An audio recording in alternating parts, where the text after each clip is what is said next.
한세 여호수아 16번째 시간인데, 자, 사람이 하나님을 속일 수 있는가?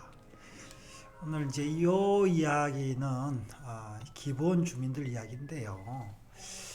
이제 뭐 다 아는 이야기죠. 속이는 이야기인데, 글쎄 이제 우리가 읽어보니까 속는 것도 기술이다 할 정도로 너무 쉽게 속았어요.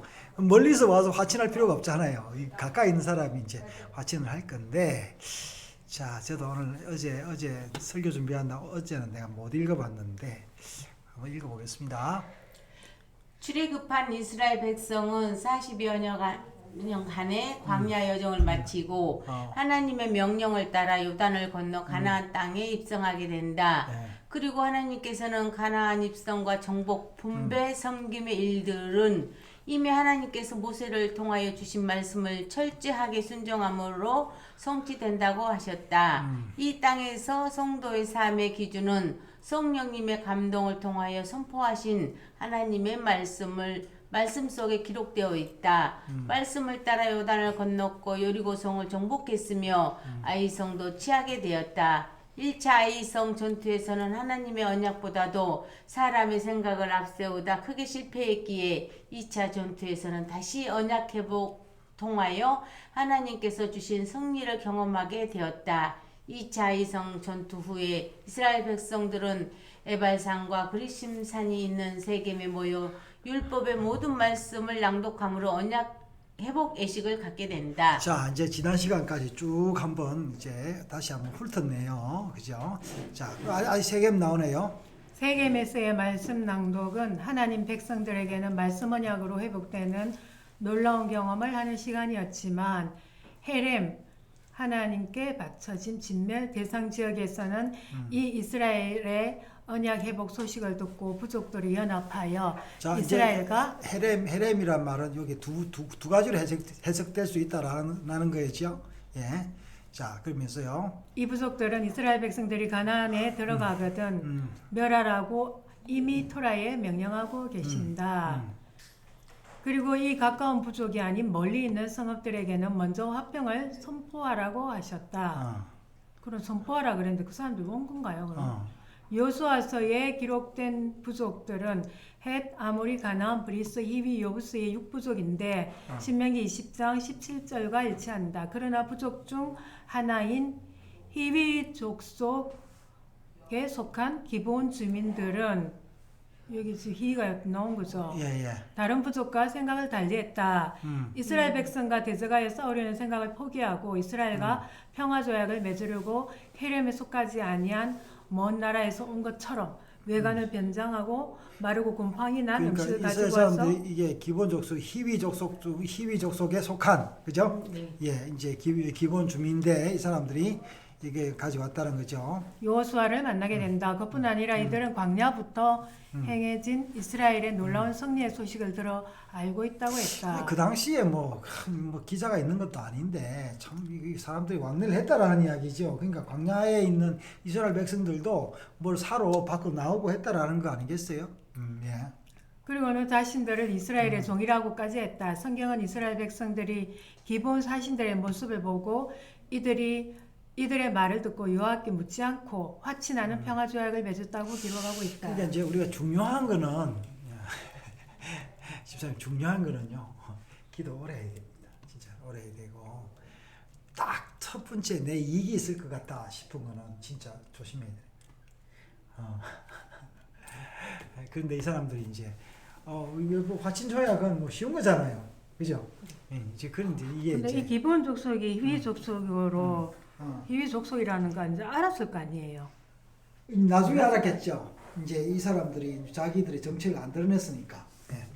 이 화친 조약에 대한 결과는 앞으로의 과정에서 뚜렷이 나타날 것이다. 오늘 우리들은 이 기록된 말씀의 역사를 보면서 무엇을 깨닫게 되는가? 하나님의 의도가 무엇인가? 기브온 사신의 속임이 어떤 제약인가? 또 다른 이스라엘의 실패인가? 우리는 이미 헤렘이라는 하나님의 준엄한 명령 속에 나합이라는 이방 여인 가족의 구원을 통하여 하나님의 인애를 살펴보았다. 나합은 분명히 진멸의 대상이었으나 하나님의 은혜로 구원 언약 속에 편입되어 믿음으로 온 집안이 구원을 받았다. 그러면 기브온은 어떤가? 이들이 이스라엘을 속인 것이 어떤 지약인가? 이스라엘이 하나님께 묻지 않았다고 성경에 분명히 기록해 놓았는데 만약 하나님께 물었다면 어떤 결과가 나타났을까? 그런데 사실 이 모든 질문은 인간의 편에서 생각하는 것뿐이다. 성경의 예언적으로 기브온 사신들이 거짓으로 속여 이스라엘을 만났고 이스라엘을 묻지 아니하고 이 기브온 족속과 구원 언약을 맺게 되었다는 것을 객관적 사실로 기록하고 있다.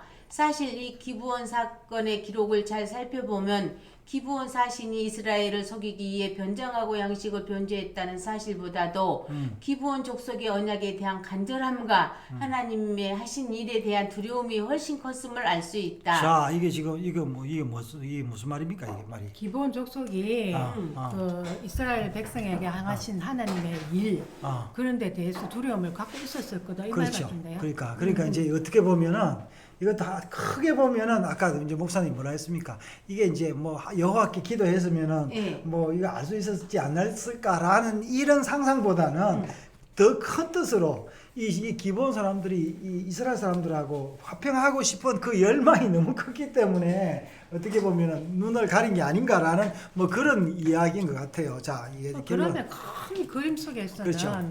이 사람들도 구원받아야 할 그 하나님의 어떤 이미 계획안에 다 있었다는 얘기네요. 그런 느낌이잖아요.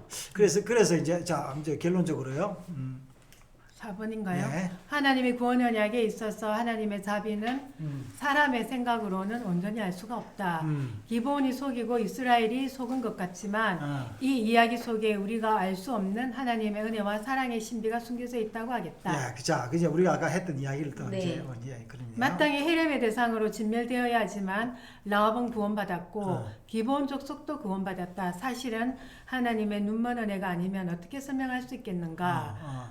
기브온이 자기들의 그름으로 이스라엘을 속이고 하나님의 품 안으로 찾아온 것 같지만 실은 눈먼 하나님의 은혜가 기브온에게 임하여 기브온이 여호수아 즉 예수의 품 안으로 안기게 된 것이다. 자, 이게 이제 하나님 은혜가 눈이 멀었다 이렇게 표현하고 있는데 재미있는 표현이에요, 그죠? 네. 그러니까 하나님 은혜가 크다라는 거를 눈 멀었다, 보고도 못 본 채했다 이제 그렇죠. 이런 거죠. 네, 네. 하나님의 생각과 길은 그죠. 사람의 그것과는 근본적으로 다르다. 하나님께서는 자신이 선포하신 말씀을 따라 그분의 선하신 뜻대로 구원 언약을 이루어 나가고 계십니다. 자, 이제 목사님 이게 다 이제 우리가 조금 더 보시고 나중에 기본 족속이 나중에 어떻게 됩니까?